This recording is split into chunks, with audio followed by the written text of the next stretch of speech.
ইউনুসের কোনো সংশ্লিষ্টতা এখানে নাই। ইউনুস আওয়ামী লীগের বড় নেতাও না, কোনো পদধারীও না, এমন কোনো অপরাধ করে না যে তাকে অ্যারেস্ট করে চালান দিতে হবে। ফেসবুকের একটা লেখা থেকে ফেসবুকে তার এটা বলছে যে কি রিয়াকশন দিচ্ছে, এটা তার এর ওয়াইফও দিতে পারে, ফেসবুকটা অন্য কেউ দিতে পারে, সেইটার জন্য সরিয়ে বলছে। এর ফলে তারা মারধর করছে, মারধর করার কারণে ওই মহিলাটা আসছে, এখানে দেখতে আসছে বা উসুরাইতে আসছে, সে মারা গেছে।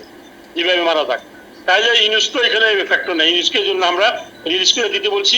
আর ওই মহিলার পোস্টমর্টম রিপোর্ট হবে, পোস্টমর্টমের পরে আর এদিকে এরা যদি অভিযোগে মামলা হবে, তার পোস্টমর্টম রিপোর্ট অনুযায়ী মামলার অ্যাকশন হবে। রাজনৈতিক পাইছি, রাজনৈতিক মানে কি, এটা সে তাকে আওয়ামী লীগ সমর্থক মনে করে তারা বিএনপি সমর্থিত তারা করছে, কিন্তু আদর্শে আওয়ামী লীগ তো সমর্থক সারা দেশে আছে। সে কিন্তু কোনো পদে নাই, পদধারী বা আওয়ামী লীগের পক্ষে এরকম কোনো তার জোরালো ভূমিকাও নাই। অ্যাকশন তো নিচ্ছে, আমরা মামলা নিব, মার্ডার হয়েছে ওইটা মার্ডার কেসে অভিযোগ দিলে মামলা নিব, তদন্তই যা হবে।